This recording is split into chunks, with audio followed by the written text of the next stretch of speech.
सुबह की शुरुआत के साथ हम हाजिर है नया सवेरा के एक और खास अंक को लेकर, जिसमें हम बात करते हैं देश दुनिया खेल और व्यापार जगत की तमाम खबरों की। मैं हूं कृतिका और मेरे साथ है मेरी सहयोगी भावना। सुप्रभात कृतिका, धन्यवाद। अगले एक घंटे में हम आपको दिखाएंगे देश और दुनिया की ताजा तरीन खबरें, और जिन प्रमुख खबरों पर नया सवेरा में आज हमारी अगले एक घंटे में नजर रहने वाली है वो है 24 की चुनौती से तमाम बड़ी खबरें होंगी। अब कुछ ही दिन बाकी है जब पहले चरण के मतदान किए जाएंगे और सभी राजनीतिक दल अपनी पूरी ताकत झोंक रहे हैं वोटरों को लुभाने के लिए, और इसी के लिए प्रधानमंत्री नरेंद्र मोदी भी आज मिशन दक्षिण के साथ आगाज करेंगे केरल की और तमिलनाडु की यात्रा में, जहां वो चुनावी रैली करेंगे।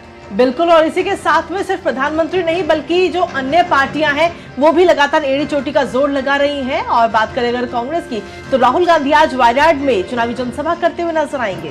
वहीं बात करें अगर कृतिका दिल्ली आबकारी घोटाले के आरोपी अरविंद केजरीवाल की, तो उन्होंने दिल्ली हाईकोर्ट के जो याचिका है उसको चुनौती दी है और आज सुप्रीम कोर्ट उस चुनौती की याचिका पर सुनवाई करने वाली है। बिल्कुल, तो इन खबरों पर तो हमारी नजर रहेगी, लेकिन इसके अलावा बाकी जो देश दुनिया की तमाम खबरें हैं उन पर भी हम बात करेंगे अगले एक घंटे में। लेकिन इस खास बुलेटिन की शुरुआत कर लेते हैं सबसे पहले हेडलाइंस के साथ में।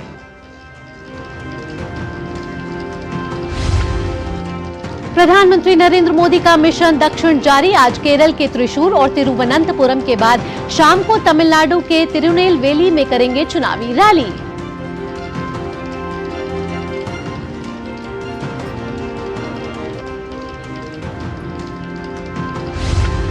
चुनावी रण में भारतीय जनता पार्टी के नेता उत्तराखंड के मसूरी में गरजेंगे जेपी नड्डा। वहीं अमित शाह त्रिपुरा, मणिपुर और राजस्थान में संभालेंगे कमान। राजनाथ सिंह की जम्मू में होगी चुनावी रैली। मनसुख मांडविया पोरबंदर में करेंगे नामांकन दाखिल।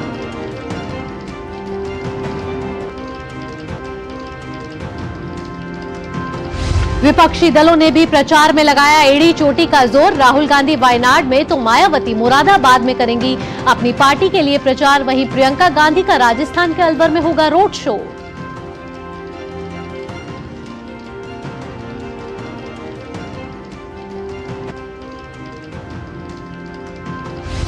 शराब नीति घोटाले के आरोपी अरविंद केजरीवाल की न्यायिक हिरासत का आज आखिरी दिन। गिरफ्तारी की अर्जी खारिज करने के हाईकोर्ट के फैसले के खिलाफ आज सुप्रीम कोर्ट में होगी अहम सुनवाई। सिसोदिया और के कविता की भी होगी आज पेशी।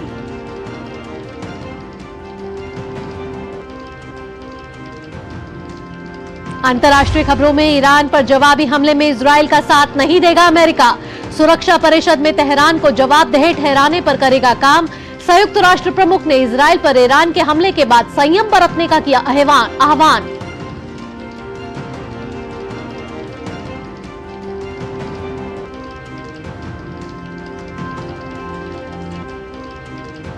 और खेल की खबरों में आईपीएल में कल बेकार हो गया रोहित शर्मा का शतक। चेन्नई सुपर किंग्स के हाथों मुंबई इंडियंस को 20 रन से मिली हार। आज बेंगलुरु में सनराइजर्स हैदराबाद का रॉयल चैलेंजर्स बेंगलुरु से होगा मुकाबला।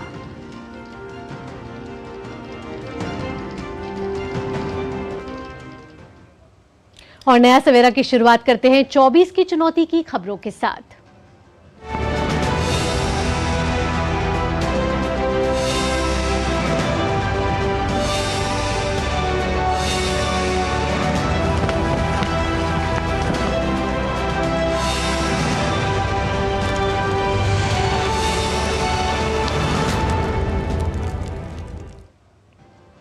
चौबीस की चुनौती की शुरुआत मिशन साउथ के साथ। लोकसभा चुनाव प्रचार में राजनीतिक दलों ने पूरी ताकत झोंक दी है।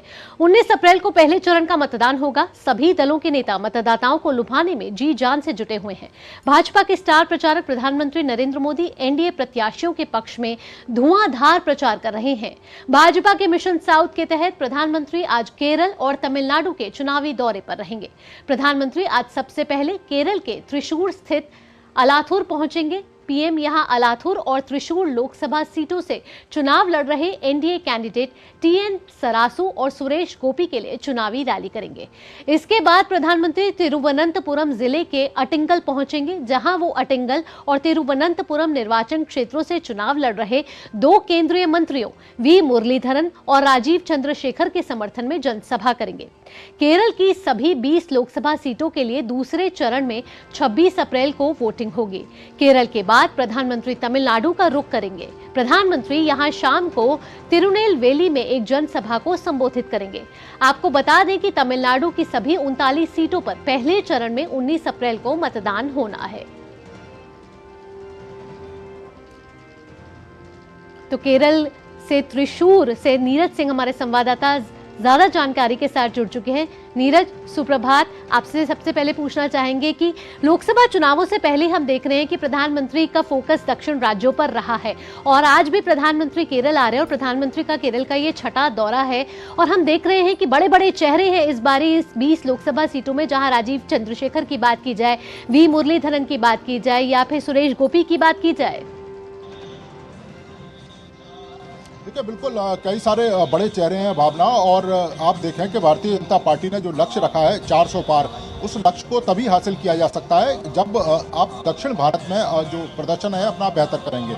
प्रधानमंत्री लगातार केरल भी आते रहे और आपने देखा भी होगा कि तमिलनाडु में भी लगातार प्रधानमंत्री की रैलियां हैं। आज भी तमिलनाडु में एक प्रधानमंत्री की रैली है। केरल की हम बात करें तो केरल इसलिए भी महत्वपूर्ण हो जाता है कि पिछले 2014 के चुनाव को देखें तो 2014 के चुनाव में भारतीय जनता पार्टी को केरल से 10% जो वोट है वो मिले थे। 2019 में आते हैं तो वोटिंग परसेंटेज बढ़कर 13% के आसपास हो जाता है और उसके बाद 2021 में जब विधानसभा के चुनाव होते हैं तब वोटिंग परसेंटेज 14% के करीब भारतीय जनता पार्टी प्राप्त करती है। यानी कि हर बार भारतीय जनता पार्टी केरल के अंदर लगातार वोटिंग परसेंटेजों में अपनी बढ़ोतरी कर रही है। पिछली बार कई सारी सीटें ऐसी थी जहां पर Bharatiya Janata party second position पर रही थी और जहां पर बड़ी मात्रा में जो वोटिंग परसेंटेज है वो भारतीय जनता पार्टी ने हासिल किया था। यही कारण है कि प्रधानमंत्री ने इस बार केरल की 20 विधानसभा जो लोकसभा जो सीटें हैं उनमें से 10 सीटों का जो लक्ष्य है वो रखा है और आपने देखा भी है कि कितने जो बड़े चेहरे हैं वो चुनावी मैदान में उतारे हैं। 2 केंद्रीय मंत्री चुनावी मैदान में उतरे हैं। इसके अलावा सुरेश गोपी त्रिशूर से चुनावी मैदान में एक्टर हैं और एक्टर से नेता बने हैं और पिछली बार जब वो चुनाव में थे तो उन्हें काफी जो मत हैं वो हासिल हुए थे। इसके अलावा शोभा जो फायर ब्रिगेड कह सकते हैं कि भारतीय जनता पार्टी की महिला नेत्री हैं और काफी फायर ब्रांड हैं और यही कारण है उनको भी जो चुनावी मैदान में उतारा है। वायनाड से भारतीय जनता पार्टी के केरल के प्रदेश अध्यक्ष वो चुनावी मैदान में। इसके अलावा भी कई सारे ऐसे चेहरे हैं जो भारतीय जनता पार्टी की तरफ से चुनाव लड़ रहे हैं और भारतीय जनता पार्टी को ये उम्मीद है कि इस बार केरल में भारतीय जनता पार्टी जो पिछली बार कभी खाता नहीं खोल पाई इस बार खाता खोलेगी और जो खाता खोलने का जो संख्या है वो दहाई तक पहुंचेगी। यही कारण है कि प्रधानमंत्री लगातार केरल में रोड शो भी कर रहे हैं और रैलियां भी कर रहे हैं। 11 बजे के करीब प्रधानमंत्री यहां पहुंचेंगे। महिलाओं को लेकर खासा फोकस है भारतीय जनता पार्टी का और इस तरह से जो केरल के अंदर जो करप्शन के तमाम जो मामले सामने आ रहे हैं उसको लेकर भारतीय जनता पार्टी लगातार प्रहार कर रही है और यही कारण है कि भारतीय जनता पार्टी इस बार आश्वस्त है कि केरल में वो बेहतर करने जा रही है। भावना, चलिए, बहुत बहुत शुक्रिया नीरज, तमाम जानकारी और अपडेट्स हमारे साथ साझा करने के लिए और इस खबर पर अपनी नजर आप लगातार बनाए रखिएगा। तो वहीं अगर देखा जाए तो लोकसभा चुनाव को लेकर सभी राजनीतिक पार्टियों का जो चुनाव प्रचार है वो इस वक्त चरम पर है। भाजपा के राष्ट्रीय अध्यक्ष जेपी नड्डा भी आज उत्तराखंड के मसूरी में हुंकार भरते हुए नजर आएंगे। दरअसल वो मसूरी के गांधी चौक पर विशाल जनसभा को संबोधित करेंगे, जिसको लेकर भाजपा कार्यकर्ताओं में काफी उत्साह दिख रहा है।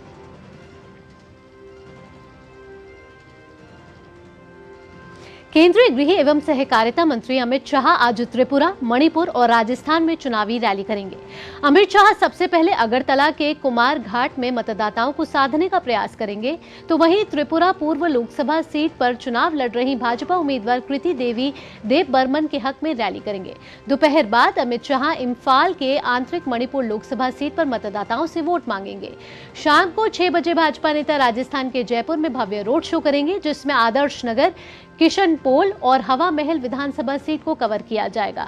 रथ पर गृह मंत्री अमित शाह, मुख्यमंत्री भजनलाल शर्मा और पार्टी प्रत्याशी मंजू शर्मा मौजूद रहेंगी।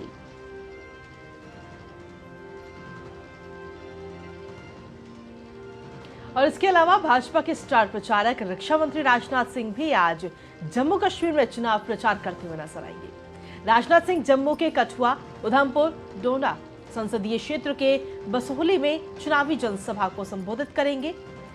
इस सीट से मौजूदा सांसद और केंद्रीय मंत्री डॉक्टर जितेंद्र सिंह को भाजपा ने लगातार तीसरी बार चुनावी मैदान में उतारा है।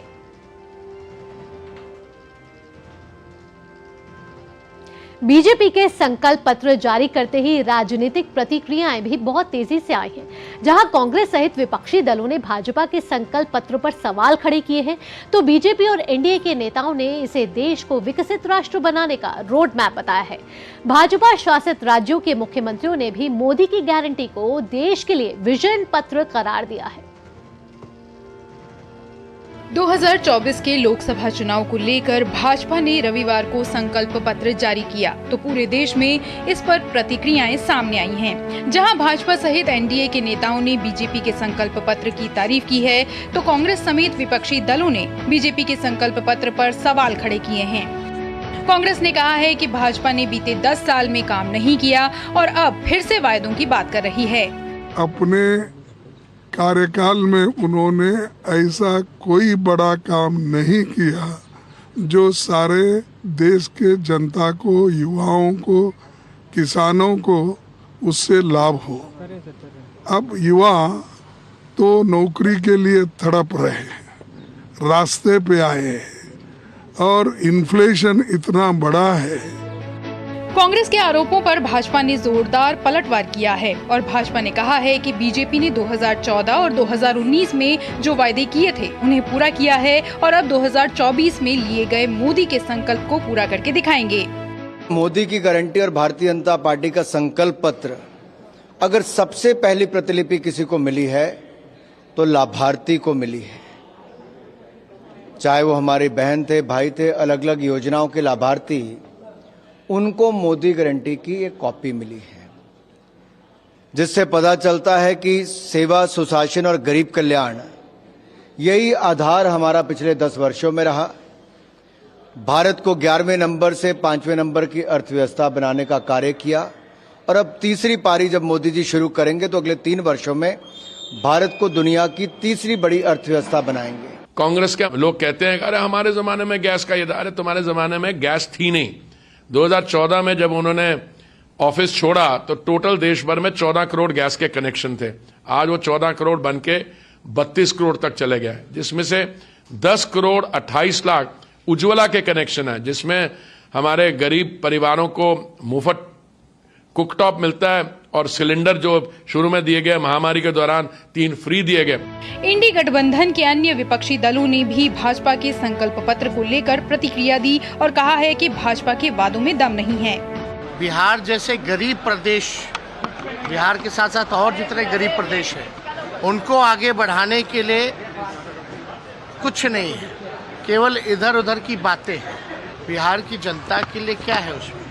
ना स्पेशल पैकेज का जिक्र किया गया, ना बिहार को स्पेशल राज्य का दर्जा देने का जिक्र किया गया। भारतीय जनता पार्टी ने घोषणा पत्र नहीं, जुमला पत्र पूरे देश को दिया है, क्योंकि 10 साल सरकार चलाने के बाद भी वो अपने एक भी वादे को पूरा नहीं कर पाए हैं।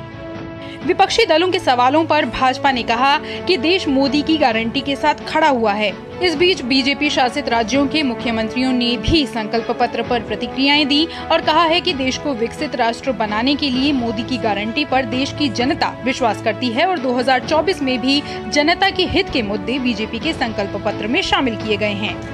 14 नए संकल्पों के साथ गरीब, युवा, महिला और किसान, इन 4 स्तंभों पर आधारित भारतीय जनता पार्टी का ये संकल्प पत्र देश के एम्बिशन है और जो देश का एम्बिशन है वही मोदी का मिशन है। हमने अपने विजन डॉक्यूमेंट को संकल्प पत्र के सामने रखा कि हम अगर कोई संकल्प लेते हैं तो उसको लागू भी करते हैं। हमारा ये संकल्प पत्र गरीब, किसान, युवा, महिला के लिए समर्पित है। इनको सशक्त करने का संकल्प है। जो हमने वायदे किए हैं निश्चित रूप से उन वायदों को पूरा करेंगे। ये बहुत, क्योंकि मोदी जी की गारंटी है।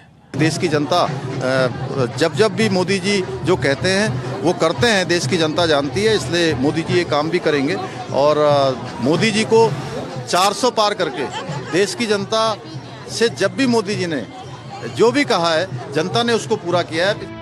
जहां विपक्षी इंडी गठबंधन के दल भाजपा के संकल्प पत्र को लेकर घेरने की कोशिश कर रहे हैं, तो वहीं एनडीए में भाजपा के सहयोगी दल बीजेपी के संकल्प पत्र और मोदी की गारंटी की तारीफ कर रहे हैं। अब देखना ये है कि 4 जून के नतीजे किसके दावों पर मोहर लगाते हैं। Bureau report, DD news.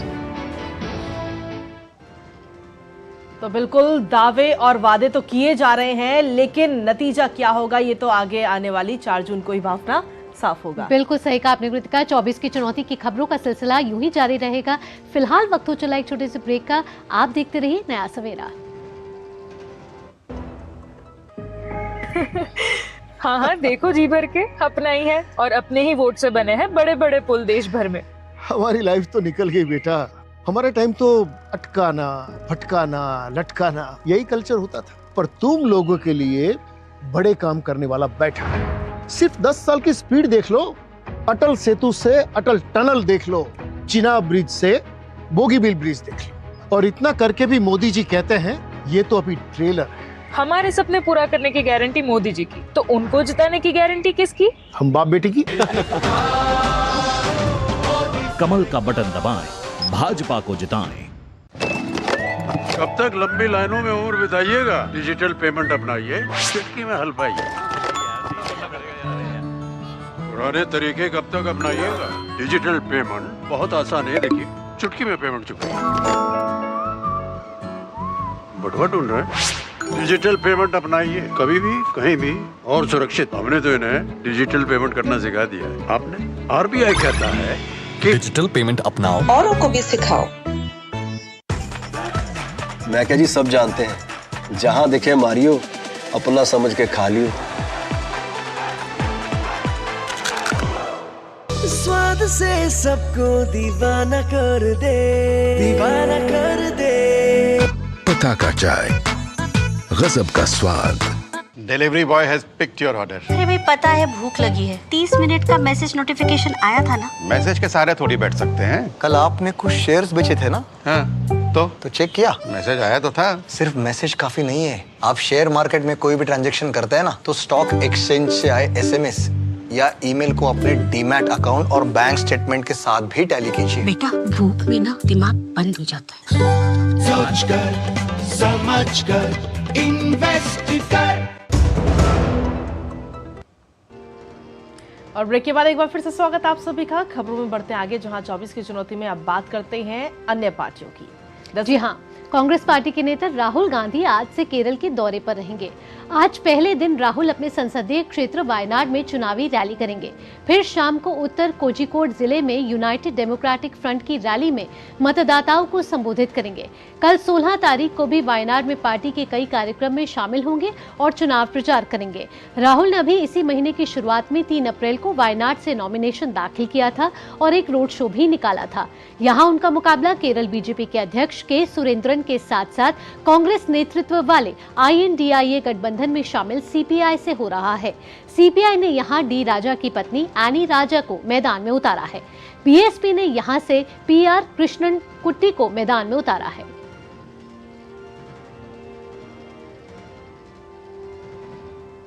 और वहीं कांग्रेस ने भी प्रचार में अपनी पूरी ताकत झोंक दी है। कांग्रेस प्रत्याशियों के समर्थन में पार्टी के राष्ट्रीय नेता अब एक के बाद एक लगातार देश भर में दौरे कर रहे हैं। वहीं कांग्रेस महासचिव और स्टार प्रचारक प्रियंका गांधी आज फिर राजस्थान के दौरे पर रहेंगी। प्रियंका गांधी आज अलवर में कांग्रेस प्रत्याशी ललित यादव के समर्थन में एक रोड शो करेंगी। ललित यादव के सामने भाजपा ने केंद्रीय मंत्री भूपेंद्र यादव को अपना प्रत्याशी बनाया है। इसके बाद प्रियंका गांधी दौसा में कांग्रेस उम्मीदवार मुरारीलाल मीणा के समर्थन में विशाल रैली को भी संबोधित करेंगी। वहीं लोक जनशक्ति पार्टी रामविलास के राष्ट्रीय अध्यक्ष चिराग पासवान अपने पिता की विरासत संभालने के लिए हाजीपुर लोकसभा क्षेत्र में कमर कसकर उतर चुके हैं। हाजीपुर संसदीय क्षेत्र घराने में घमासान का गवाह भी बन रहा है। अपने चाचा पशुपति पारस को बेटी कट कर चुनाव मैदान में उतरे चिराग को पिता की करिश्माई व्यक्तित्व पर भरोसा है, तो बिहार फर्स्ट, बिहारी फर्स्ट अभियान के जरिए मतदाताओं के दिलों पर छाप छोड़ने का भी जज्बा है। हमारे सहयोगी राजेश राज ने हाजीपुर में चिराग पासवान से एक्सक्लूसिव बातचीत की है। आइए आपको सुनवाते हैं। लोक जनशक्ति पार्टी रामविलास के राष्ट्रीय अध्यक्ष चिराग पासवान हाजीपुर संसदीय क्षेत्र से किस्मत आजमा रहे हैं। चिराग जी, क्या लगता है पिताजी के नाम का कितना बड़ा लाभ आपको मिल रहा है? उनके नाम से ज्यादा मुझे लगता है उनके काम का, जिस तरीके से उन्होंने हाजीपुर में कार्य किए हैं, मुझे नहीं लगता कि शायद ही कोई ऐसा परिवार होगा हाजीपुर में जो उनके द्वारा किए गए कार्यों से किसी न किसी तरीके से प्रभावित ना हुआ हो। स्वाभाविक है, उन्हीं का अंश हूं मैं, उन्हीं का खून मेरी रगों में बहता है, तो उसका लाभ जरूर मिलेगा। विपक्षी प्रत्याशी हैं आरजेडी के शिवचंद्र राम, उनका कहना है कि मुद्दा जो है यहाँ कोई बड़ा मुद्दा नहीं है, सिर्फ बाहरी और स्थानीय का मुद्दा है, दिल्ली का नेता और स्थानीय बेटा। इसी नारे को, इसी स्लोगन को वो आगे बढ़ा रहे हैं। चिराग पासवान कैसे देखते हैं? मैं नहीं मानता इन तमाम मुद्दों को कि कोई बाहरी भीतरी, अंतोगत्वा आपके इंटेंशंस क्या हैं, आप किस सोच के साथ आप कार्य करते हैं, प्राथमिकता वो होती है। हाजीपुर जो है इस बार घराने में घमासान का भी हिस्सा बन रहा है। हाजीपुर कभी घमासान का कारण नहीं रहा, घमासान उससे बहुत पहले हो चुका था। अलग अलग महत्वाकांक्षाएं थी जिसकी वजह से सारे घमासान हुए थे। बहरहाल वो दौर अब बहुत पीछे रह गया। बिहारी फर्स्ट कैसा चल रहा है? बिहारी फर्स्ट उतनी ही मजबूती से विकसित बिहार के निर्माण का रोड मैप है ये। बिहारी फर्स्ट बिहार की समस्या नहीं, समाधान का जिक्र करता है। रामविलास पासवान जो इनके पिता थे, उनकी कर्मभूमि रही और वहां से वो कई बार चुनकर संसद पहुंचे। पिताजी के सपनों को साकार करना भी प्राथमिकता है, लेकिन हाजीपुर के लिए बहुत सारे काम जो बचे पड़े हैं उसको पूरा करना इनकी प्राथमिकता सूची में सबसे ऊपर है। कैमरामैन ललित के साथ राजेश राज, डीडी न्यूज, हाजीपुर, बिहार। तो जहां कांग्रेस एक और लगातार चुनाव प्रचार कर रही है, वहीं दूसरी ओर बीते कल लोकसभा चुनाव के लिए उम्मीदवारों की एक और सूची कांग्रेस ने जारी की है। इस सूची में कांग्रेस ने अपने 10 उम्मीदवारों के नामों की घोषणा की है, जिसमें से दिल्ली की 3 सीट, पंजाब की 6 सीट और उत्तर प्रदेश की 1 सीट से उम्मीदवारों के नामों की घोषणा की गई है। आपको बता दें कि इसमें कांग्रेस ने चांदनी चौक से जेपी अग्रवाल, उत्तर पूर्वी दिल्ली से कन्हैया कुमार, उत्तर पश्चिम दिल्ली से उदित राज, अमृतसर से गुरजीत सिंह औजला, जालंधर से चरणजीत सिंह चन्नी, फतेहगढ़ साहिब से अमर सिंह, भटिंडा से जीत मोहिंदर सिंह सिद्धू, संगरूर से सुखपाल सिंह खेरा, पटियाला से डॉक्टर धर्मवीर गांधी और इलाहाबाद से उज्जवल रेवती रमन सिंह को अपना उम्मीदवार बनाया है। वहीं बात करें समाजवादी पार्टी की, तो लोकसभा चुनाव के लिए समाजवादी पार्टी ने 2 और सीटों पर उम्मीदवारों को बदल दिया है। सपा ने बदायूं से शिवपाल यादव की जगह उनके बेटे आदित्य यादव को उम्मीदवार बनाया है। वहीं सुल्तानपुर से राम बुहाल निषाद को उम्मीदवार बनाया गया है। इससे पहले सपा ने सुल्तानपुर से भीम निषाद को उम्मीदवार बनाया था।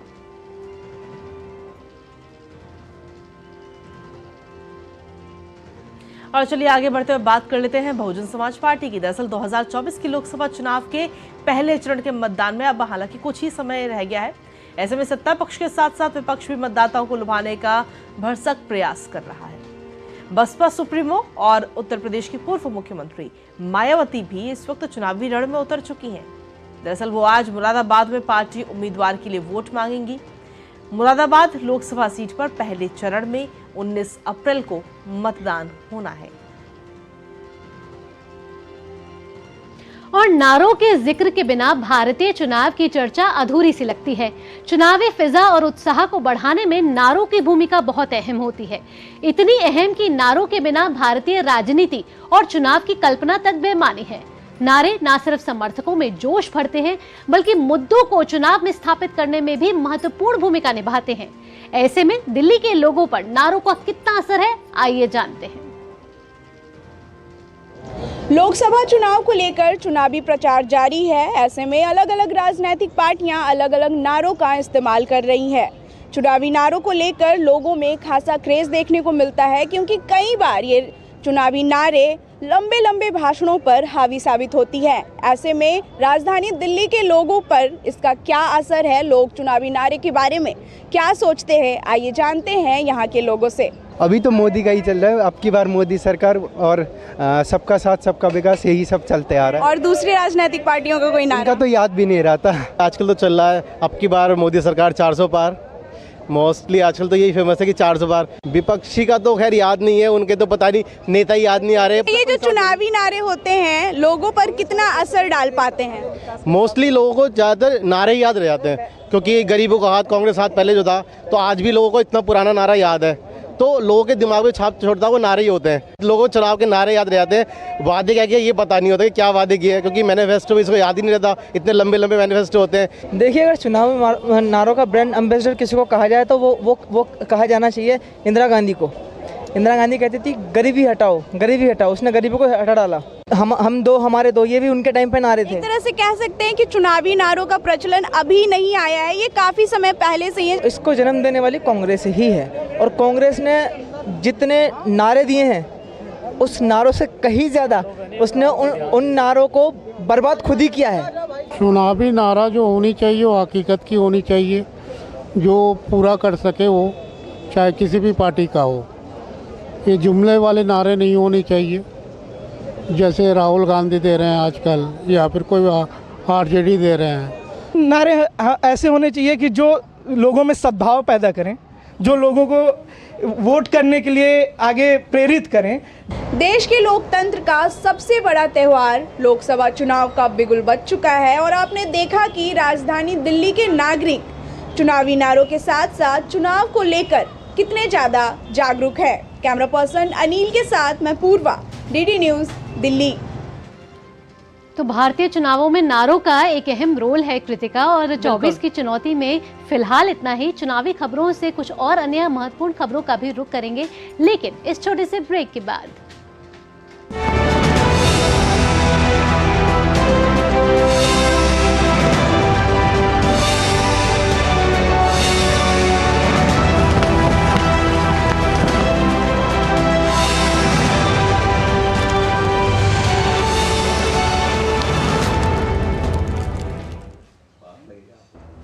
लाखों की संख्या में श्रद्धालु पहुंचे अयोध्या। बरसों की प्रतीक्षा के बाद हमारे अयोध्या का गौरव लौटा है। नहीं तो पहले टेंट, टूटे घाट, गंदगी, कोई फैसिलिटी नहीं। और अब काशी देखो, केदारनाथ देखो, उज्जैन देखो, सोमनाथ देखो, सब भव्य दिव्य। और मोदी जी कहते हैं ये तो बस ट्रेलर है, आस्था का परचम लहराता रहे। ये है मोदी की गारंटी, इसलिए हमारा पहला वोट मोदी को। ये है हमारी भी गारंटी। कमल का बटन दबाएं, भाजपा को जिताएं। Delivery boy has picked your order. अरे भाई पता है भूख लगी है, 30 मिनट का मैसेज नोटिफिकेशन आया था ना। मैसेज के सहारे थोड़ी बैठ सकते हैं। कल आपने कुछ शेयर्स बेचे थे ना? हाँ, तो चेक किया? मैसेज आया तो था। सिर्फ मैसेज काफी नहीं है। आप शेयर मार्केट में कोई भी ट्रांजैक्शन करते हैं ना, तो स्टॉक एक्सचेंज से आए SMS या ईमेल को अपने डीमैट अकाउंट और बैंक स्टेटमेंट के साथ भी टैली कीजिए। बेटा भूख में ना दिमाग बंद हो जाता है। सोच कर समझ कर इन्वेस्ट कर। यकीन है खुद पर है नाज। सुनती हूँ अपने मन की आवाज। कभी शर्मीली तो कभी हूँ जाबाज। रुकना मेरी आदत नहीं, थमना मेरी चाहत नहीं। मैं हूँ नारी, यही मेरा अंदाज। हर जिम्मेदारी मैं बखूबी निभाती हूँ। वोट दे प्राउड वोटर कहलाऊंगी। पूरे देश संग चुनाव का पर्व मनाऊंगी।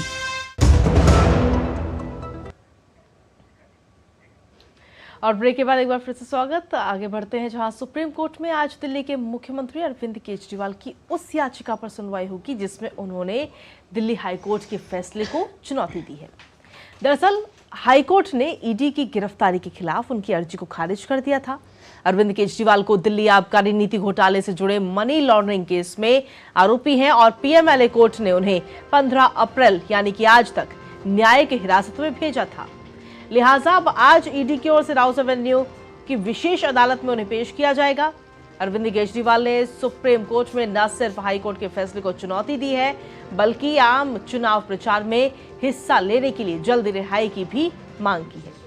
अब सवाल ये है कि क्या एक के बाद एक कई झटकों के बाद भी अरविंद केजरीवाल को आज सुप्रीम कोर्ट से वाकई राहत मिलेगी। आपको बता दें कि उन्हें ईडी ने बीते 21 मार्च को गिरफ्तार किया था। दिल्ली आबकारी घोटाले में गिरफ्तार बीआरएस नेता के कविता को भी आज कोर्ट में पेश किया जाएगा। के कविता की सीबीआई रिमांड आज खत्म हो रही है। तिहाड़ जेल में बंद के कविता को ईडी के बाद सीबीआई ने हिरासत में लिया था। वहीं अन्य आरोपी मनीष सिसोदिया की नियमित जमानत अर्जी पर भी आज सुनवाई होगी। हालांकि सिसोदिया ने अंतरिम जमानत के लिए भी अर्जी लगा रखी है और उस पर 20 अप्रैल को सुनवाई की जाएगी। सिसोदिया ने अदालत के सामने ये दलील दी है कि उन्हें लोकसभा चुनाव के मद्देनजर अपने पार्टी का प्रचार करना है। तो अरविंद केजरीवाल की आज सुप्रीम कोर्ट में सुनवाई है। साथ ही साथ मनीष सिसोदिया और के कविता पर भी सुनवाई होनी है। विकास सारथी ज्यादा जानकारी के साथ हमारे साथ जुड़ चुके हैं। विकास, आपसे जानना चाहेंगे कि दो बातें हैं। एक तो ये कि अरविंद केजरीवाल की न्यायिक हिरासत आज खत्म हो रही है और दूसरी हाई कोर्ट के फैसले को चुनौती दे रही याचिका पर आज सुप्रीम कोर्ट सुनवाई करेगी अरविंद केजरीवाल की। अरविंद केजरीवाल ने इस याचिका में क्या तर्क दिया है? हाँ बिल्कुल, जहां तक लोअर कोर्ट की बात करें तो जुडिशियल कस्टडी फिलहाल बढ़ाई जाने की उम्मीद है, क्योंकि सुप्रीम कोर्ट भले ही सुनवाई करेगा उनकी अपील पर, लेकिन एक ही दिन में इस पर कोई निर्णय आ जाएगा ये ऐसा संभव नहीं है। जहां तक दलीलों की बात है तो हमने देखा जो हाई कोर्ट में दलीलें रखी गई थी लगभग वही सब दलीलें यहां पर भी होंगी, लेकिन एक दलील जुड़ जाएगी यहां पर जो उनके वकील अभिषेक मनु सिंह भी सुप्रीम कोर्ट के सामने पहले भी जब उन्होंने इस मामले को मेंशन किया था तो कहा था कि ईडी के कुछ ऐसे डॉक्यूमेंट्स के आधार पर हाई कोर्ट ने आदेश दिया है जो उनको उपलब्ध नहीं कराएगा। यानी कि जैसा हमेशा ये कहा जाता है कि कोई भी ऐसा डॉक्यूमेंट जिसके बेसिस पर कोर्ट सुनवाई कर रहा है वो पार्टीज के बीच सर्कुलेट होना चाहिए, यानी दोनों पार्टीज को पता होना चाहिए कि कौन से डॉक्यूमेंट पर वो रिलाई कर रहा है कोर्ट। तो एक बड़ी दलील उनकी ये होगी कि उनको बिना दस्तावेज दिए सीधे हाई कोर्ट को दे दिया गया और उसके आधार पर हाई कोर्ट ने उनकी जो याचिका थी उसको खारिज कर दिया, क्योंकि उन्होंने अपनी गिरफ्तारी को चुनौती दी थी और तुरंत रिहाई की मांग की थी और इन दोनों ही मांगों को हाई कोर्ट ने अस्वीकार कर दिया। यही सबसे बड़ी दलील होगी आज सुप्रीम कोर्ट में जब वो अपील पर बहस होगी। इसके अलावा आपने जैसा कहा कि मनीष सिसोदिया भी अरविंद केजरीवाल के साथ साथ इस बात पर भी जमानत मांग रहे हैं, इस बात पर भी रिहाई मांग रहे हैं कि उनको चुनाव में प्रचार करने दिया जाए। मनीष सिसोदिया ने खासतौर से कहा है कि वो लगभग 1 साल से जेल में है और अभी उनको कुछ दिन के लिए जमानत दे दी जाए ताकि वो अपनी पार्टी का अलग अलग जगहों पर जाकर के प्रचार कर सके। तो ये सारे मुद्दे भी आज सुनवाई के समय आ सकते हैं कोर्ट के सामने। बिल्कुल विकास, अगर देखा जाए तो आज मनीष सिसोदिया को लेकर भी आज सुनवाई होनी, क्योंकि उन्होंने भी अपनी याचिका दायर की है कि लोकसभा चुनाव है और ऐसे में उन्हें अपनी पार्टी के लिए प्रचार करना है। बिल्कुल, यही याचिका उन्होंने पिछले हफ्ते ही इस याचिका को दायर किया है और इसमें यही बात कही गई है कि वो काफी समय से जेल में है। उनका कंडक्ट देखा जाए तो उन्होंने जांच को प्रभावित करने की कोई कोशिश नहीं की है। वो फ्लाइट रिस्क नहीं, यानी वो कहीं भाग नहीं जाएंगे अगर उनको कुछ दिन के लिए जेल से बाहर आने दिया जाता है और एक डेमोक्रेटिक प्रोसेस है चुनाव का, उसमें शामिल होने दिया जाए तो सीमित अवधि के लिए ही सही लेकिन उनको जेल से बाहर आने दिया जाए। शर्तें जो लोअर कोर्ट लगाना चाहता है, ट्रायल कोर्ट लगाएगा, उसको वो मानेंगे। लेकिन उनका जो मुख्य उद्देश्य है जमानत मांगने का वो लोकसभा चुनाव प्रचार का है और पुराने मामलों में भी कई बार हमने देखा कि कुछ नेताओं को इस आधार पर राहत भी कोर्ट से मिली है। मनीष सिसोदिया को मिलेगी या नहीं मिलेगी, सुनवाई के बाद साफ हो पाएगा। ठीक है विकास, तो इतनी महत्वपूर्ण जानकारी हम तक साझा करने के लिए आपका बहुत बहुत धन्यवाद। और चलिए अब नया सवेरा में आगे बढ़ेंगे, लेकिन आगे बढ़ने से पहले देश से जुड़ी तमाम जो अन्य खबरें हैं उन पर भी एक नजर डाल लेते हैं। उपराष्ट्रपति जगदीप धनखड़ आज महाराष्ट्र के नागपुर का दौरा करेंगे। 1 दिवसीय यात्रा के दौरान उपराष्ट्रपति नागपुर स्थित राष्ट्रीय प्रत्यक्ष कर अकादमी में आयोजित भारत राजस्व सेवा के 76वें बैच के समापन समारोह में मुख्य अतिथि होंगे। हिमाचल प्रदेश आज अपना स्थापना दिवस मना रहा है और इस मौके पर राजधानी शिमला में आज एक राज्य स्तरीय समारोह होगा। इसमें राज्यपाल शिव प्रताप मुख्य अतिथि के रूप में रहेंगे। इस अवसर पर तमाम लोक कलाकार रंगारंग सांस्कृतिक कार्यक्रम भी प्रस्तुत करेंगे। राजस्थान के फतेहपुर में कल भीषण सड़क हादसा हो गया। तेज रफ्तार कार चूरू सालासर हाईवे पर ट्रक में पीछे से जाकर घुस गई। एक्सीडेंट के बाद कार और ट्रक में आग लग गई, जिसके कारण 2 बच्चे 3 महिलाएं सहित 7 लोग जिंदा जल गए। दर्दनाक हादसा सीकर के फतेहपुर में रविवार दोपहर को हुआ।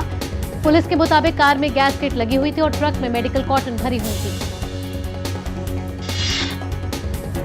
पवित्र श्री अमरनाथ यात्रा जाने के इच्छुक श्रद्धालुओं के लिए पंजीकरण प्रक्रिया आज से शुरू। यात्रा के पंजीकरण के लिए स्वास्थ्य प्रमाण पत्र जरूरी है। देश भर में 4 बैंकों Jammu Kashmir bank, Punjab national bank, भारतीय स्टेट बैंक और यस बैंक की 540 शाखाओं में पंजीकरण करवाया जा सकता है। इसके साथ ही श्री अमरनाथ श्राइन बोर्ड की वेबसाइट पर भी श्रद्धालु पंजीकरण करा सकेंगे। 29 जून से शुरू हो रही ये पवित्र यात्रा 19 अगस्त को संपन्न होगी।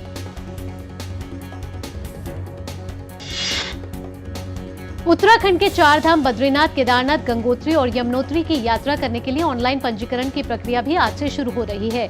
वेबसाइट, ऐप, व्हाट्सएप और टोल फ्री नंबर के माध्यम से पंजीकरण किया जा सकता है। उत्तराखंड पर्यटन विकास परिषद द्वारा इस साल भी यात्रियों की संख्या को सीमित करने का कोई भी व्यवस्था नहीं की गई है।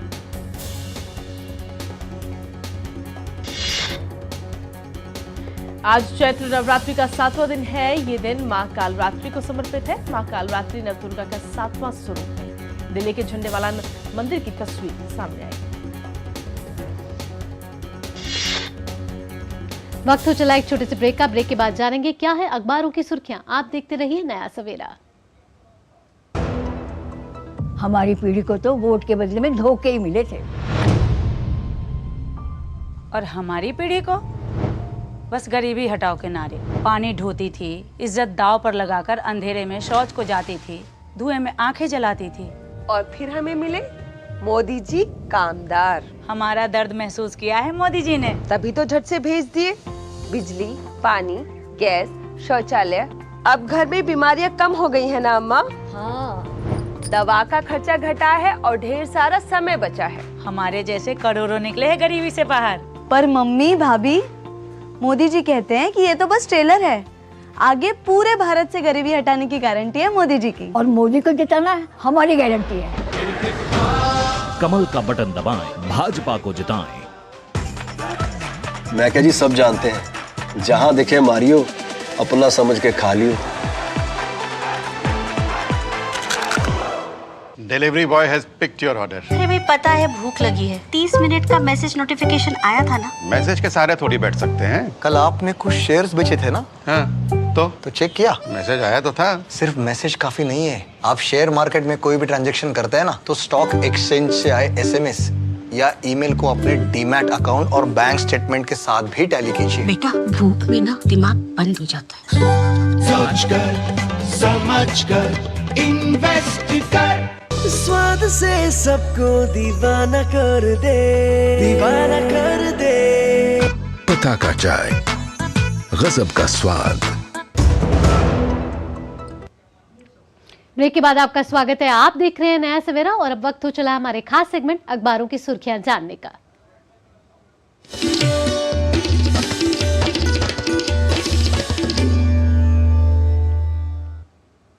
और चलिए अखबारों की सुर्खियां जानने के लिए सीधा रुख करते हैं इस वक्त DD न्यूज रूम का, जहां पर हमारी सहयोगी संध्या शर्मा इस वक्त मौजूद है।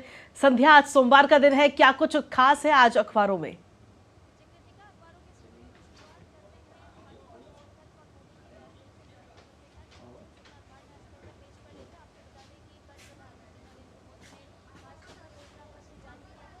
संध्या, आपके पास में वापस आएंगे। कुछ तकनीकी समस्या के कारण आपकी आवाज अभी फिलहाल हम तक नहीं पहुंच पा रही, आपका वापस रुख करेंगे। तो सीधे तौर पर देखा जाए तो अखबारों की सुर्खियों का हम रोज रुख करते हैं, जिसमें देश दुनिया की क्या कुछ महत्वपूर्ण खबरें हैं जिन्हें आज अखबारों में प्रकाशित किया गया है। उन खबरों की जानकारी हमारी सहयोगी संध्या देती हैं। आइए आगे बढ़ते हैं और दुनिया भर की कुछ खास खबरों का रुख कर लेते हैं। Check audio, check audio, audio check, audio check, audio check. तो कृतिका, कहीं ना कहीं देखें तो अखबारों की सुर्खियों का हम हर रोज रुख करते हैं और संध्या हमारे साथ हमेशा मौजूद रहती है, जिसमें वो बताती है कि आज के दिन जो प्रकाशित समाचार पत्र हैं उनमें कौन से विभिन्न क्षेत्रों की जो अखबार है उनमें मुख्य खबरें ली गई हैं।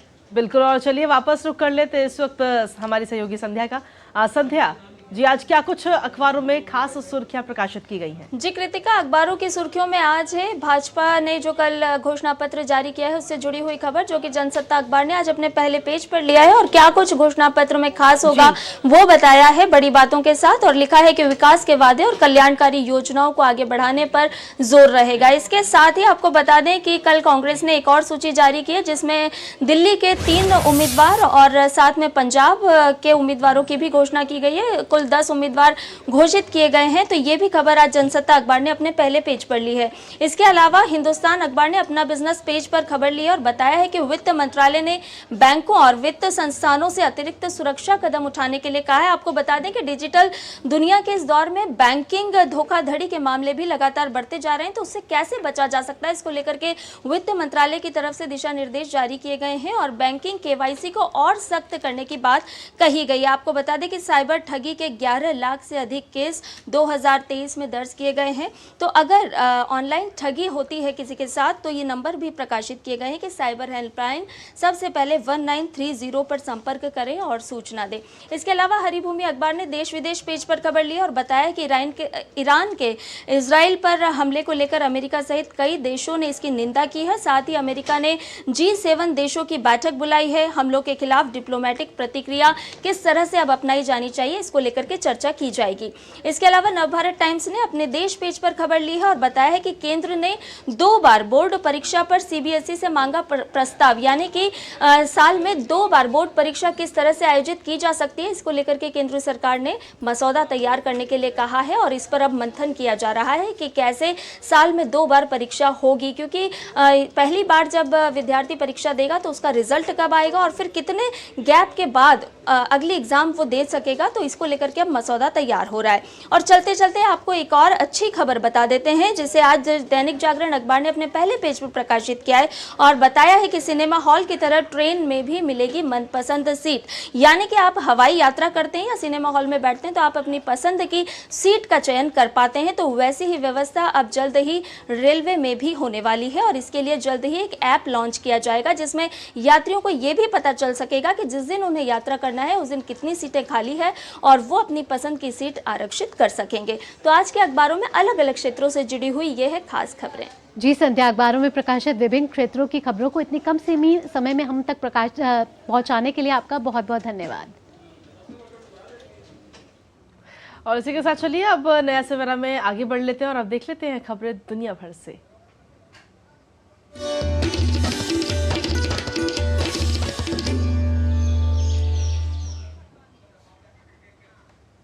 ईरान द्वारा इजरायल पर किए गए हमले के बाद G7 देशों ने ऑनलाइन माध्यम से बैठक की है। अमेरिकी राष्ट्रपति जो बाइडेन ने इजरायली प्रधानमंत्री बेंजामिन नेतन्याहू को साफ कर दिया है कि अमेरिका तेहरान के खिलाफ जवाबी हमले में हिस्सा नहीं लेगा। G7 की बैठक के दौरान भी बाइडेन ने हमले की कड़ी निंदा की। अमेरिकी राष्ट्रपति जो बाइडेन ने कहा है कि वॉशिंगटन अपने सहयोगी देश इजरायल के साथ मजबूती से खड़ा है। इसी के साथ अमेरिकी राष्ट्रपति ने इजरायली प्रधानमंत्री को क्षेत्र में और हमले न करने की चेतावनी दी है। अमेरिकी सेंट्रल कमांड ने जानकारी दी है कि ईरान और यमन की ओर से इजरायल पर किए गए 80 से ज्यादा ड्रोन और मिसाइलों को अमेरिकी यूरोपीय कमांड ने नाकाम करने का काम किया था। और वहीं इजराइल ईरान के बीच बढ़े हुए तनाव को लेकर संयुक्त राष्ट्र सुरक्षा परिषद की बैठक भी हुई और इस बैठक के दौरान संयुक्त राष्ट्र महासचिव एंटोनियो गुटेरेस ने कहा कि मध्य पूर्व क्षेत्र के लोग विनाशकारी खतरों का सामना कर रहे हैं। अब तनाव कम करने का समय आ गया है। उन्होंने आग्रह किया कि अधिक संयम बरतते हुए पीछे हटने की जरूरत है। यूरोपीय संघ की प्रमुख उर्सुला वॉन डर लेयन ने ईरान के जवाबी हमले की निंदा की है और मांग की है कि ईरान हमलों को पूरी तरह से बंद कर दे। उर्सुला वॉन डर लेयन ने गजा में संघर्ष को खत्म करने का भी आह्वान किया है। ईयू ने इजरायल के प्रति अपने सहयोग को दोहराया है।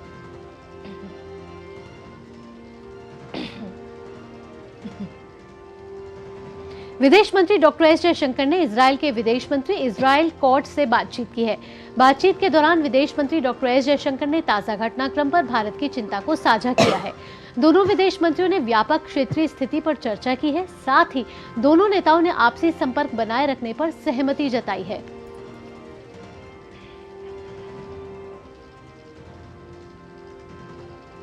इजराइल पर ईरान के हमले के बाद विदेश मंत्री डॉक्टर एस जयशंकर ने ईरान के विदेश मंत्री हुसैन अमीर अब्दुल्लाहियान से बातचीत की है। बातचीत के दौरान विदेश मंत्री डॉक्टर एस जयशंकर ने ईरान के कब्जे में इजराइल के MSC एरीज जहाज के 17 भारतीय चालक दल के सदस्यों की रिहाई पर चर्चा की है। साथ ही दोनों विदेश मंत्रियों ने पश्चिम एशिया के मौजूदा हालात पर भी चर्चा की है।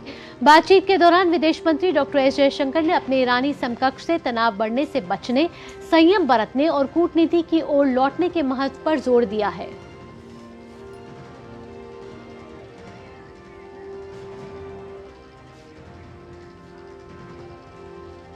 और चलिए नए सवेरा में आगे बढ़ते हैं और अब बात करते हैं कारोबार जगत की खबरों की फटाफट अंदाज में।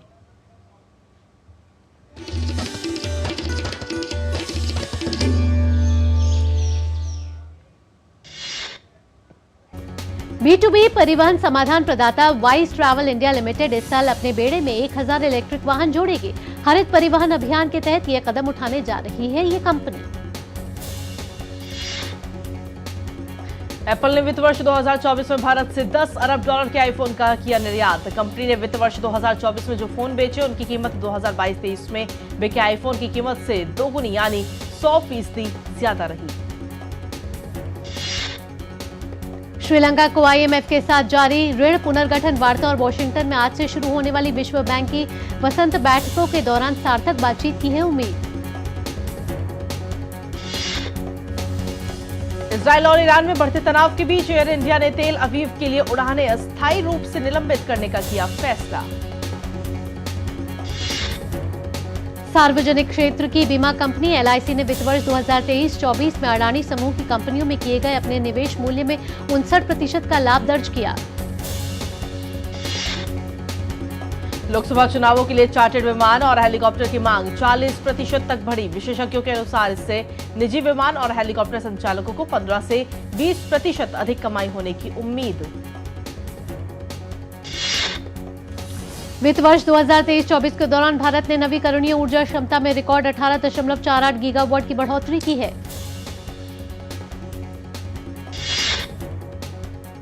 वित्तीय संकट से जूझ रही वोडाफोन आइडिया ने अपनी मुश्किलें कम करने के लिए फॉलो ऑन पब्लिक ऑफरिंग के माध्यम से 18,000 करोड़ रुपए जुटाने की योजना बनाई। ये देश का सबसे बड़ा FPO होगा जो 18 से 20 अप्रैल तक सब्सक्राइब किया जाएगा।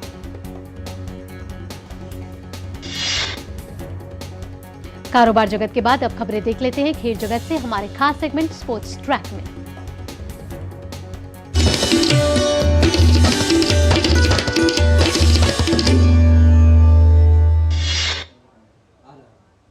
IPL में आज रॉयल चैलेंजर्स बेंगलुरु का सामना सनराइजर्स हैदराबाद से होगा। यह मुकाबला बेंगलुरु में खेला जाएगा। बेंगलुरु टेबल में सबसे निचले पायदान पर है। टीम ने अब तक सबसे खराब प्रदर्शन किया है। IPL में रविवार को मुंबई में खेले गए मुकाबले में चेन्नई सुपर किंग्स ने मुंबई इंडियंस की टीम को 20 रन से हरा दिया। चेन्नई की प्रतियोगिता में यह चौथी जीत रही। स्टेफानोस सित्सिपास ने जीता मॉन्टे कार्लो मास्टर्स का खिताब। फाइनल मुकाबले में कैस्पर रूट को 6-1, 6-4 से दी मात। अपराजित बायर लेवरक्यूसेन ने वर्डर ब्रेमेन को 5-0 से दी मात। पहली बार जीता बुंदेसलीगा का खिताब। बायर्न म्यूनिख के दबदबे को किया खत्म। इंग्लिश प्रीमियर लीग में एस्टन विला ने आर्सेनल को 2-0 से हराया। एस्टन विला के लिए बैली और वॉटकिंस ने किए गोल। वहीं लिवरपूल के प्रीमियर लीग के खिताब जीतने के अभियान को लगा करारा झटका। क्रिस्टल पैलेस के हाथों 1-0 से मिली हार। पैलेस की ओर से एजे ने किया गोल।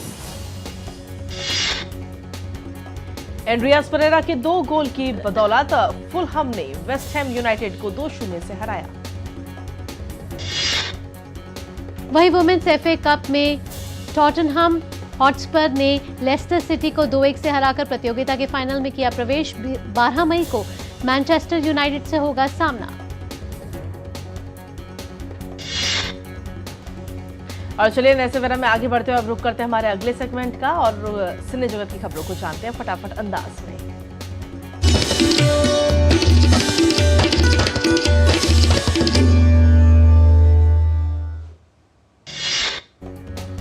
दो अज्ञात व्यक्तियों ने बॉलीवुड स्टार सलमान खान के बांद्रा स्थित घर के बाहर सुबह के समय गोलीबारी की है। मामले में पुलिस को एक बड़ी सफलता मिली है। पुलिस ने उस बाइक को बरामद किया है जिस पर शूटर्स आए थे। पुलिस द्वारा बरामद की गई बाइक की फॉरेंसिक टीम जांच कर रही है।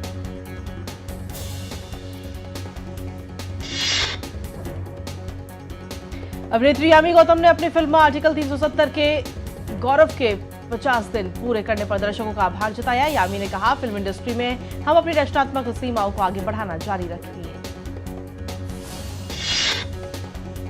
फिल्म बड़े मियां छोटे मियां, जिसमें अक्षय कुमार और टाइगर श्रॉफ मुख्य भूमिका में हैं, को दुनिया भर के दर्शकों द्वारा पसंद किया जा रहा है। फिल्म ने महज 3 दिन में 76.0 करोड़ रुपए की कमाई कर ली है। अजय देवगन की फिल्म मैदान के बॉक्स ऑफिस कलेक्शन की बात करें तो फिल्म ने भारत में 3 दिनों में 18.70 करोड़ का कलेक्शन किया। वहीं देश के बाहर फिल्म ने 5 करोड़ कमाए हैं। करण जौहर की धर्मा प्रोडक्शंस ने फिल्म मिस्टर एंड मिसेस माही का निर्माण किया है। करण ने पोस्ट शेयर कर इस फिल्म की रिलीज डेट का ऐलान किया है। फिल्म 31 मई 2024 को सिनेमाघरों में रिलीज होगी। नचबलिया के सीजन 6 के विनर एक्टर ऋत्विक धनजानी ने अपने फ्री स्टाइल डांस फॉर्म की एक झलक शेयर की है। वीडियो में उन्हें एक फ्री स्टाइल डांस फॉर्म करते हुए दिखाया गया। और आइए आगे बढ़ते हैं और बात कर लेते हैं आपकी और हमारी सेहत की।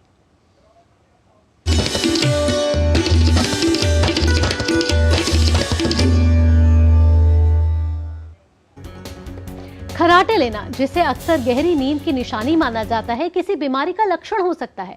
आइए समझते हैं इस रिपोर्ट के जरिए कि खर्राटे के कारण व्यक्ति के शरीर पर क्या प्रभाव पड़ता है और कैसे इस समस्या को दूर किया जा सकता है।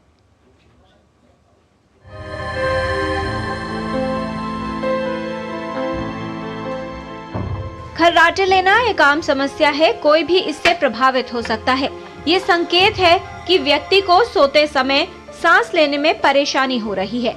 खर्राटे के कारण व्यक्ति के शरीर पर गंभीर प्रभाव पड़ता है और कई स्वास्थ्य समस्याएं हो सकती हैं। खर्राटे एक अचेतन गूंजने वाली ध्वनि है जो तब होती है जब मुंह और गले की मांसपेशियां नींद के दौरान आराम करती हैं और वायु मार्ग को प्रतिबंधित करती हैं। ये स्लीप ब्रीदिंग डिसऑर्डर है, यानी नींद संबंधी श्वसन विकार है। सोते हुए श्वसन मार्ग में आंशिक अवरोध, सोने की स्थिति, पीठ के बल सोना, मुंह खोलकर सोना, मोटापा या अधिक वजन, धूम्रपान करना, शराब का सेवन, अनिद्रा या नींद की समस्या, बंद नाक या नाक में एलर्जी, ये सभी कारक खर्राटे की समस्या को उत्पन्न कर सकते हैं। नींद का हमारे स्वास्थ्य के साथ गहरा संबंध है। कई कारक हैं जो नींद को प्रभावित करते हैं। यदि नींद ठीक से न आए तो इसका प्रभाव व्यक्ति के स्वास्थ्य पर पड़ता है और कई तरह की समस्याओं का खतरा बढ़ जाता है। जो बेड पार्टनर है वो डॉक्टर को बताएगा कि ये बहुत जोर जोर से मरीज खर्राटे लेता है और खर्राटे ले लेके सांस थोड़े सेकंड्स के लिए रुक जाती है। ये बहुत ही डेंजरस चीज़ है। ये डायग्नोसिस का कन्फर्मेटरी है। मरीज ये भी बोलेगा कि जब सांस रुकती है तो चोकिंग होके वो उठते हैं, तो ये भी एक मुख्य सिम्टम है। इसके अलावा जिनको हल्के फुल्के खर्राटे आ रहे हैं उनको जब वो सुबह उठे तो बहुत ज़्यादा थकान होगी, बिस्तर से नहीं उठे ऐसा लगेगा, सोते रहें और सोते रहें और जितना भी सोए वो नींद नॉन रिफ्रेशिंग होगी। बैठे बैठे सुबह जब काम कर रहे हैं या गाड़ी में जा रहे हैं, बस में जा रहे हैं, नींद की झपकी आएंगी, याददाश्त में कमी आएगी, चीज़ें भूलने लगेंगे। नींद की कमी के कारण व्यक्ति में चिड़चिड़ापन, एकाग्रता में कमी, हार्मोन का असंतुलन, स्मरण शक्ति में कमी, बेचैनी, महिलाओं में माहवारी से जुड़ी परेशानी, मधुमेह व उच्च रक्तचाप जैसी समस्याओं का खतरा भी होता है। कुछ लोग खर्राटे लेने को गहरी और अच्छी नींद की निशानी मानते हैं, लेकिन दरअसल ये एक समस्या या किसी समस्या का लक्षण हो सकता है। न्यूरोलॉजिस्ट या फिर स्लीप स्पेशलिस्ट के पास जाएं और स्लीप स्टडी कराई जाए, जिसमें हमको पता चले कि कितना ऑक्सीजन कम हो रहा है खर्राटे के टाइम। ऑक्सीजन कम होने की वजह से खर्राटे वाले मरीजों को नॉन रिफ्रेशिंग स्लीप होती है और याददाश्त भी कम होती है। फिर CPAP मशीन का उपयोग करना पड़ता है, पर उसके पहले हम एडवाइस या सलाह देते हैं कि वजन एटलीस्ट 5-6 kg कम या घटाया जाए। यदि आप भी इस समस्या से परेशान हैं, तो नजरअंदाज न करें, एक विशेषज्ञ को दिखाएं और जानें कि इस समस्या का कारण क्या है। जीवन शैली में कुछ बदलाव कर खर्राटों को कम किया जा सकता है।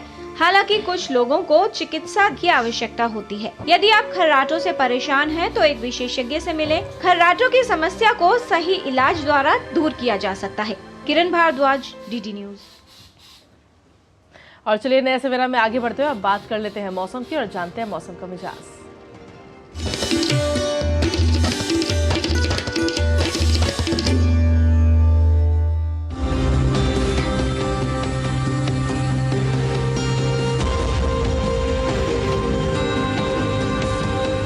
भारतीय मौसम विभाग ने कहा कि उत्तर पश्चिम भारत में मध्यम तूफान, तेज हवा और ओलावृष्टि के साथ बारिश का दौर अगले 48 घंटों के दौरान जारी रहने और उसके बाद कम होने की संभावना है। इस दौरान दिल्ली एनसीआर के कई स्थानों और आसपास के इलाकों में हल्की से मध्यम तीव्रता की बारिश रह सकती है। हिमाचल प्रदेश और उत्तराखंड में कुछ स्थानों पर सोमवार को भी ओलावृष्टि की संभावना जताई गई है। वहीं 16 अप्रैल को पश्चिम बंगाल के उप हिमालयी क्षेत्रों और सिक्किम में ओलावृष्टि हो सकती है। और आइए अब जानते हैं विभिन्न राज्यों और शहरों का न्यूनतम और अधिकतम तापमान।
और इसी के साथ चलिए नया सवेरा में अब वक्त हो चुका है आपसे इजाजत लेने का। और आज के इस खास अंक में इतना ही। कल फिर हाजिर होंगे नया सवेरा के एक और खास अंक को लेकर देश दुनिया की तमाम खबरों के साथ। और आइए आपको छोड़ जाते हैं नेपाल के भक्तपुर में मनाए गए सिंदूर यात्रा उत्सव की झलकियों के साथ।